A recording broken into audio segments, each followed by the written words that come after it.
So welcome to part one of our yearly goal setting workshop. Um, just in case you haven't heard me say this before, the reason we do this in November is that you can then enjoy December, but also you can start making those little steps towards the things actually happening. If there's any prep work you need, if there's specific things you need to acquire, then you can put them on your Christmas list. December always gets mental. There's always so much to do. There's always all these fun Christmas events that we want to be going to. We don't want to be necessarily dealing with achieving our goals. Sometimes just enjoying Christmas is enough. So I've always found that for me, I like to look at it as 11-month year, and then December is its whole own little magical month. So for me, this is like doing it in December. The other good one then is that we are making the most of that January energy. So the January energy that everyone's like, yeah, I'm going to write my goals and achieve loads of stuff. Well, we'll have written our goals.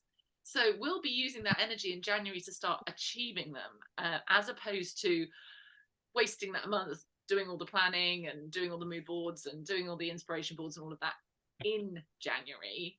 We will be getting on with the good bit. Like yes, planning is very important, but obviously the achieving is much more important. um, that's the other reason why I like to get this done in November. It's also a lot more clear sort of how we've got on with our year, whereas we're waiting until December, January, we're sort of all in that kind of Christmas crazy mindset. Now we've got a little bit more of a grip of what's going on. So we've got 4 sessions this week: Monday, Tuesday, Wednesday, Thursday. We are 6 o'clock tonight, 6 o'clock tomorrow night, Tuesday, and then we're going to be 5:30 on Wednesday and 5:30 on Thursday. All of the recordings will be uploaded. All the PDFs will be uploaded into membership as well. And then we have a final session on the 28th or 29th of November. So we've got sessions on both of those evenings. One of them is our monthly goal setting for December. One of them is our final recap for this. And what we're going to see is which date works best for which one a little bit closer to the time. So there's definitely sessions on both of those days. It's just a case of which way round do the people prefer to do it. And we'll probably make the no, ignore me. No, that's in December, something else. I'm confusing my dates now. So yeah, it'll be one of each over those 2 days, but we will work out which is going to work best a little bit closer to the time. So let's jump into today's session. Part 1 is all about reviewing. It's all about closing down too many screens. That's always good. There we go. That's better. Part 1 is all about reviewing. It's all about looking back on the year that we've just had, coming towards the end of. I did put that on silent. I've got messages coming in. There we go. Silent mode is on. Okay. If we don't review, if we don't look back, then we can't make a clear plan forward. So this is that chance to see where we are at the moment, look back over this past year without dwelling on it, without getting too lost in it, but making sure that we're learning from it. So first and foremost, to remember that these pages can be added to throughout November. That's why we do the separate date right at the end. I want you to be able to stick these up on the wall so you can come back to them, add bits and pieces to them. I've got this lovely big space behind me that is newly painted though, so I'm not sure about sticking stuff on that, whereas the wall this side of me is still in the middle of being stripped, so I think I'll probably stick mine on that wall as opposed to my newly painted one. Don't have my big mirrors anymore to stick them onto, but stick them up, add bits to them, spread them out on a desk. If you've got a spare table, a dining table you want to put them on, maybe you want to staple them together so you can flip through them each morning and add different bits to them. You don't have to add everything straight away. You can keep adding basically up until that final session, and that's when we're going to use the information that we've put onto these sheets. And we've also got some of the sheets today that part of the work is done in another one of these sessions as well. So there's a big blank space on a couple of them, but I'll explain why. So first and foremost, we are going to talk about our brain drain for how we feel about 2023. This is why I am not doing this while on camera, because I have all the feels for 2023. Certainly been another interesting year. But we are splitting into our 3 columns so we can split up our personal, professional, family, friends, home. and that we can start brain draining into those 3 different categories, just because it gives us a little bit more of a guide, a few more triggers to think about. If you want to, what you can do is maybe write a few additional words around the personal. So are there any key areas around your personal that you want to make sure that you're thinking about with your brain drain? Same with professional, maybe there's some keywords you want to put around there to add some additional triggers too. Abhinav, what's your question, my lovely? Okay, so Jess, I don't think I fully understand. So in terms of this section, are we just looking at our feelings or what we set for our achievements for last year and then revisiting those? What are we doing in this section? This section is just general. So we do go into specific areas further down the page, but for your brain drain, it's anything you feel around your personal life. So mine would probably start with a swear word that begins with an S, and the second word would be show for personal. That would be that one. But yeah, no, this is that getting the brain juices going. It can be keywords, it can be emotions, it can be everything. We're going to break it down further as we go through this session. So this is just starting off with like your general feels, general key moments, things that pop into your head about this year, but using those 3 separate triggers as your main ones. And that will be your first page. And so it's got brain drain for 2023. And then you are thinking ahead onto next year. So this time next year, what do you want to be writing on your end of your list? So that would be the one. So we've got second page, we've got 2024. So what would you want to be putting on your list? If all so we're doing both now, or we're just doing 2023 and then you'll tell us when to move on to 2024? You can start now, but I'm just going to go through all the worksheet, answer any questions, and then you can go through it more later. But if you want to start adding bits on now while I'm talking through, you're very welcome to. Okay. We found that when we did the September reset, it was a bit easier to just do the talk through and then people go through them afterwards. But don't stop yourself from doing bits now. So so that's the third page. Is thinking more about what would you like when you brain drain this time next year? What's going to be on this sheet? What's going to be going, yes, that's amazing. Yeah, did that. Cool. Awesome. Yeah, personal life is just creme de la creme. Everything's going great. What are the key things that you want to make sure? It could be something as simple as like you actually want to work more hours in your professional life, that you're working, I don't know, 70 hours a week. Might be that you want to work 20 hours a week. Family, home, friends. It might be that you're getting to spend more time going on more trips with family and friends. Like what are going to be these main things that you want next year? That come the end of next year, you're going to be writing down, thinking, oh yeah, I did that camping trip and anything there that starts to get you thinking about how you want next year to look for you.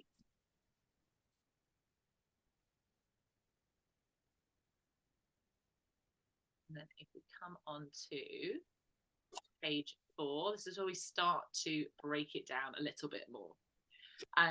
So we've got one column for 2023, our feelings and emotions about this year.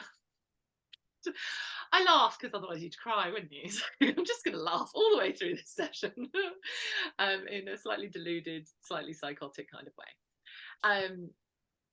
Feelings and emotions 2023, and again then thinking ahead to 2024. How do you want to be feeling in 2024? So often we forget that our goals and what we achieve in a year is so much going to be tied to our emotions. Like, how do we want to feel in life? You ask a lot of people what they want from life, and they say want to be happy. And yes, to a point, you can wake up tomorrow and go, I'm just going to be happy, yay. Tends to come back and smack you in the face quite quickly if you do that. And what we have to think about is, what are the actionable steps that we can take? What can we control to increase those feelings and emotions in our lives? So if we want to feel calm, we want to feel peaceful, what specific goals then can we relate that will make us feel more calm, more peaceful? So feelings for 2024. Definitely one of the ones I'm going to be putting on there is secure. Safe and secure, probably, as a connection. So what personal goals, what professional goals, what friend, family, home goals do I then need for those ones? So that's what this page is all about. It's about getting those emotions that are then going to help us decide on the goals that we want to take moving forward. Like what are the actionable steps to achieve these feelings? Sometimes we can get very hooked up on the actionable steps before the feelings, and I'm all about the feelings first. How do we want to feel, and what do we need to do to make that happen? It could be that, like, less stressed. So one of your personal goals for next year might become that you regularly see a therapist or regularly see a counsellor. It might be that you regularly journal, or it's what are the next page that I'm about to turn onto should have supported the feelings you wanted to feel for 2023. Now, stuff happens. Life happens, things out of the ordinary happen. We move countries, we move counties, we leave partners, like all these things can happen. All these big changes can happen that are gonna derail that. We can't proof everything. We can't crisis proof everything in life, but we can do the best we can. And we can get to the end of the year hopefully feeling at least some of the things we wanted to. And then there are other years where we will achieve everything. Like everything will sync up and everything will be in line. Some years feel like an utter disaster, some years don't. But if you get to the end of the year and you had no idea what you were trying to achieve, you're certainly not going to be there. Like if you don't know the destination at all, you're definitely not going to get there. And that's what I firmly believe when it comes to any kind of planning and goal setting. You are setting yourself up for an increased chance of success. I don't think we can always say we're setting ourselves up for success. Who knows what's going to happen tomorrow? But we are dramatically increasing our chances of success by thinking ahead. Where do we want to be going? What do we want to be doing? Who do we want to be? How do we want to focus in on being that person, showing up as that person? And so 2 columns: feelings, emotions. How are you feeling this year? And if you've kept yours from last year, we drew our own. We didn't have a PDF download last year, but these are similar. I've made a few little tweaks as we go through, but these are similar to how we ran last year. So you might find that digging those out and having a look. So what did I say I wanted to feel at the end of 2023? Not sure I want to look at mine. But I will, though, because I've found that sometimes you look at stuff and you're like, oh, so I put this down thinking it would look like this, and actually I've got that thing, but it looks very, very different. And so that can be a little bit terrifying, a little bit eye-opening, but I think it's quite good to look back and say, what did I want to feel at the end of the year? So if you've got those still from last year, then do dig them out and do a little bit of comparison as part of this review process as well. We're going to scroll on down to page 5. So we've got yearly goals. So we're going to pop in so we've got our yearly goals for personal, professional, family, home, friends. You might want to print a couple of these extra pages off, and then you could do, it depends on how big you like to write, or you can print them onto bigger piece of paper, maybe print it onto A3. I might try and print mine onto A3. But pop in your personal goals, your professional goals, and your family, home, friend goals that you set for 2023. Was this completed? Tick or a cross, that's nice and easy. A yes or a y and a n, or you put tick and a cross, however you like to do it. But then the key thing here is thinking about why and why not. It's not just about the why not, why didn't it get achieved, because that's purely the negative. It's also really important to understand why we managed to get something done. So if you're looking at this goal and thinking, well, I got it done because it really inspired me. I got it done because it really aligned with my core values, or I got it done because I had a really good support network. Those are really, really useful things that we can use to help us make sure that next year's goals happen. In the same way that why not? Why didn't I achieve this thing? I was like, well, wasn't specific enough, actually. I'm not sure. I may have achieved it. I just don't know. I didn't set any clear parameters. So now I have no foggy clue whether or not I achieved that or not. But those are going to be your sort of key stepping stones to help you achieve your goals next year. And if you know how your brain works, why you work in a certain way, what keeps you motivated, that's what this column on the far right hand side is going to help you do. It's going to help you to understand what is going to make these happen, and looking at why they didn't and why they did, so we can use again things that made them happen, and we can make sure that we're putting extra support in place for those kind of things that don't happen. It also generally makes it easier to pick goals, because if you put one in, you're like, well, the reason I didn't achieve this was because it wasn't actually as relevant to me as I thought it was. And it may be that you literally, this wasn't completed because you ditched it halfway through the year for whatever reason. One of my goals, family, home, friend goals for this year, became very irrelevant because it was to work on my relationship with someone. And well, I guess I did that. We worked ourselves out of it. So never mind.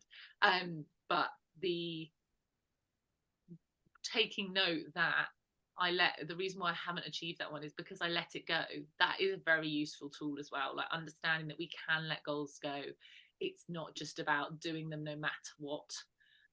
We want to make sure that we are constantly I'm repeating myself a lot. We want to make sure that we are evaluating and making sure that we are staying in line with who we are in that moment, in that chapter. Each year isn't a chapter. Sometimes it is. Sometimes we have a whole chapter, and it's one long chapter throughout the year, and it's really nice. But the majority of us will have multiple chapters within 1 year, and we have to embrace each one of those as they come and adjust accordingly. No point in going after a goal that no longer matters to you. Moving on to these ones are a little bit easier. So a little bit less time consuming. That's probably a better word. This white space on the far right hand side we will be using in a different session. So that's just a blank space, as it were. Don't have to worry about that. Then we've got our core values, so that's nice and easy. Write your 10 core values in, and then we're going to give them a rating out of 10. So if everything in your life was perfect surrounding this core value, if you were living up to everything you want with this core value within your life, then it would have a 10. But think about that scale with, if you feel like it's nowhere near, then it's going to be a 1. But giving that little rating of 1 to 10 in that little column, and then we're going to be going into a bit more in this section later on in the week. Same with our life goal affirmations. So you will find there's a little bit of overlap here. Our life goal affirmations should very much reflect our core values. Our core values should very much reflect our life goal affirmations. But I find it really helpful to go into both. So again, write those life goal affirmations. You might just want to do a little abbreviations. Some of mine are quite long, so I tend to write some keywords so I know which one it is which. I usually keep mine in the same order, so it might be that you're like, actually, I'm just going to leave it saying 1 to 10 because I know mine are 1 to 10. Don't forget, some people only have 8 to 10, so you might have blank spaces at 9 and 10. That's fine as well. And again, putting in that rating of where you are right now. So 1, absolutely abysmal, not living in line with this life goal affirmation at all, completely forgetting that this is an important part of who I am and how I want to show up in the world. 10, everything is spot on. I feel like I've achieved this and I am now just maintaining it. Occasionally we hit 10s. We want to aspire, we want to know what 10 looks like. But it's life. So we're not going to be 10 in everything. And then our last, was it going to let me do my last page? Let me scroll down. Lower that down. Woohoo! Right, and then we've got our last page, which is our key life areas. So again, we're going to be overlapping with the 2 above, but just thinking about the key sections, there's going to be something in your life goal affirmations about your health and what have you, I imagine. So going through each one of these, where do you rate your physical health? Where do you rate your mental health? And I know it's quite a broad spectrum, so I've tried to put a little bit of space in here just in case you're like, oh, I also want to do an additional category in this. Or it might be that you want to give yourself a little definition of what that means to you. I'm not going to give you specific definitions for each of these because it varies dramatically from person to person. So do use that little bit of space there if you need to pop additional definitions in that suit you and work better for you. Screen go black, very good. And again, it's popping those ratings out of 10. So if you're absolutely completely happy with your physical health, then it'd be a 10. If you're like, it's completely on the floor, it's non-existent, then you're going to be looking at a 1. So somewhere in between the two. And again, the big white space over here will be filled out at a later date. So that is an overview of part 1, our worksheets. You can now start off, hopefully doing a few bits and pieces, but work your way back through. And said I'll get the recording for this up. So also, if there's any questions, you can pop me a voice note. You can private message through the WhatsApp group as well. Pop me an email. My email's being really weird at the moment, more so my personal, but it's like taking 2 days to download. I keep refreshing and then suddenly I'll get like 2 or 3 days worth of emails through in one go. So WhatsApp tends to be safer at the moment. Don't know what's going on there. Don't know if it's my phone or my laptop, but one or the other both seem to be doing it. So hey ho, never mind, we'll find out at some point. Reset everything. Hopefully that will do something. But going through, not passing judgment on yourselves, just saying it as it is. Having judgment on where we are in something isn't going to change it, particularly at this point. What we want to do is create a proper action plan for how to move it forward, as opposed to just like judging ourselves for it. So this is all about going through and reviewing, just thinking about where you are now, and why. So we've got that why here. Why not? Have we not achieved that? And it's all about helping you. We want to know that why, purely so we can help you can help yourself in the next phase, in the next chapter. And just scroll back through these. So if you've got any questions about any of those ones, do let me know. Look at us being on time and stuff. Any questions about any of those pages, pop it in the chat. If anything comes up at another time, then let me know. Like I said, put these somewhere. Don't think that, right, I'm going to spend an hour on it tonight and it's going to be done and dusted. You will keep adding to this throughout November. That's why we do these bits at the beginning of November, and keep adding bits and pieces on as stuff comes back into your brain. Let's be honest, most of us find our brains working a little bit slower in November. Don't know what it is. Change of season, whatever, but good old November. But do allow yourself that space to add on as and when you need. No questions, that's awesome. Hopefully means I've just magically answered everything going along, or I've completely overwhelmed you with way too much information and you're going to sit and process it for a while before you come back with any questions. I'm happy with either. But I will leave you there, let you crack on and put some nice music on for half an hour, and work through it for an hour if you prefer, and I'll see you tomorrow evening. Ta-ta for now.